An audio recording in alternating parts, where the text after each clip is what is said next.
Hi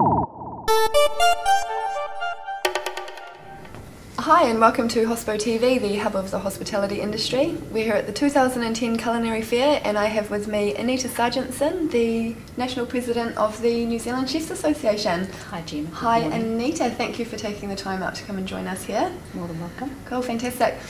Now Anita, first of all, a belated congratulations to you on your promotion to the National President of the New Zealand Chefs Association. Thank you. It's great to see a woman in power and at the top. Yeah. And I've just been re-elected unopposed for my second term, so I must have done something right in my first year. Fantastic, fantastic. And so, any high points for the first year? I think that we've made lots of way forward, and we have put lots of infrastructure in place, so we're going to look good for the future. Oh, fantastic. It's been a bit of a hard job, road to hoe, and certainly the Wax Congress in Chile was a bit of a highlight for me.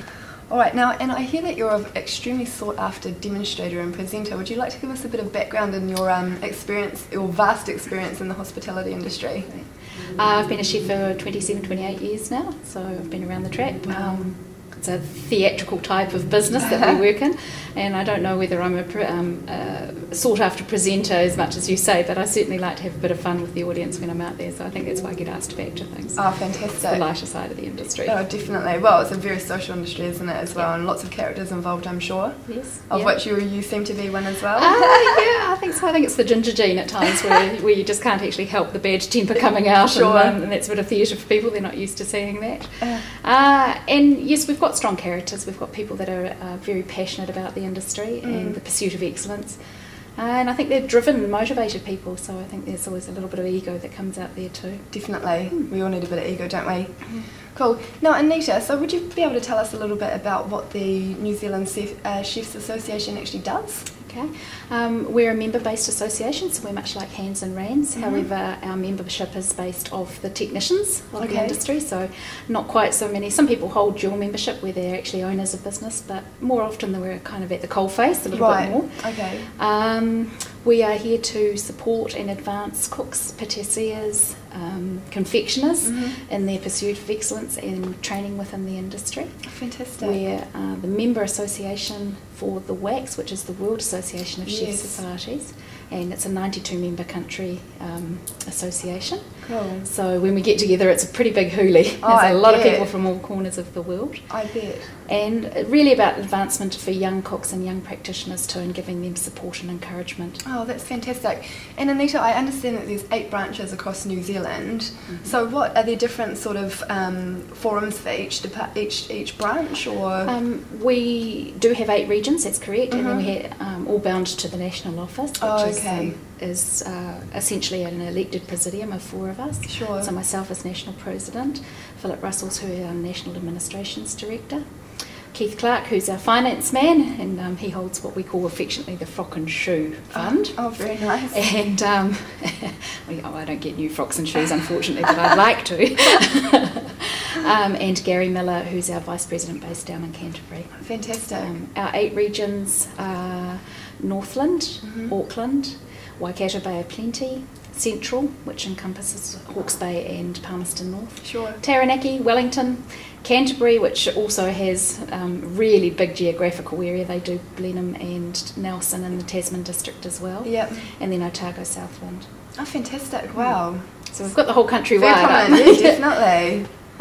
Forum that they use down there is we try to use a chef acronym for our meetings. So we do 8 meetings a year in the branches, and then we use cookery, hospitality, education and food as our acronym to have some branches. And then of course there's a couple of meetings left over, so they're the S, the social aspect of it, which we all quite like. Yeah, I bet. And for us, it's anybody's welcome to come to our meetings, see if they like it. Okay, so it's basically an open forum. Very open forum. We have a lot of our corporate members who are people who are selling food or services to the hospitality industry attend. We have training members, which is our young people actually in tertiary training or modern apprentices. And we have secondary school membership now, so for the young cookie monsters coming through. Oh, that's fantastic. And then us old full members that have been around the traps for a long time without walkers. Yeah, sure. Well, collectively, I mean, I guess you just all must offer, you know, years and years and years worth of experience to sort of give up to the newbies that are up and coming. That's right. So that's fantastic. Awesome. Okay. And now, plate, Anita. I've really enjoyed reading your columns and my research lately. Would you like to tell us a little bit more about plate? Plate, we originally had a magazine called Stockpot many years ago, and it's a member-based magazine where everybody can contribute. Sure. Latterly, we've turned that into Plate, which has become more and more of a marketing tool for us too. Yeah. And I think it's quite widely read outside our membership, and the fact that people can either purchase it online, or have a look at it online, or it's sent out monthly to our membership in hard copy. Oh, fantastic. I've got a few members that tell me that they kind of snuggle down with Plate when it comes out, because there's always a bit of good reading in it. Yes, it's such a good read, and it's quite thorough as well, isn't it? Yeah. How many pages does it sort of tend to spread out to? I think we've had a couple of bumper issues up to about 26 pages, which is good. Lots and lots of reading. Have got a little bit of envy in the fact that Time magazine, which is the Rands, is now in colour, so maybe that's my mission for this year, is to get it into colour. Oh, very nice.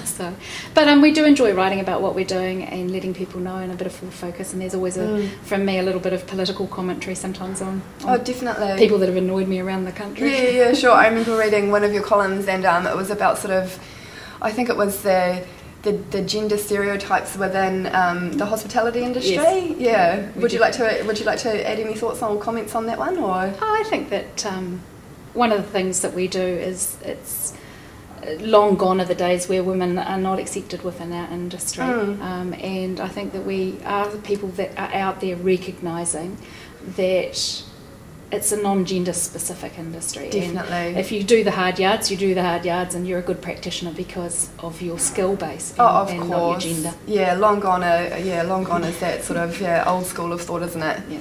Definitely. Cool, thank you, Anita. And so what events do we have to look forward to coming up for the industry in the next year? We have just undertaken this year the Gourmet Pacific Challenge, and that's a 2-year event, so we won't see that again next year. Oh wow, okay.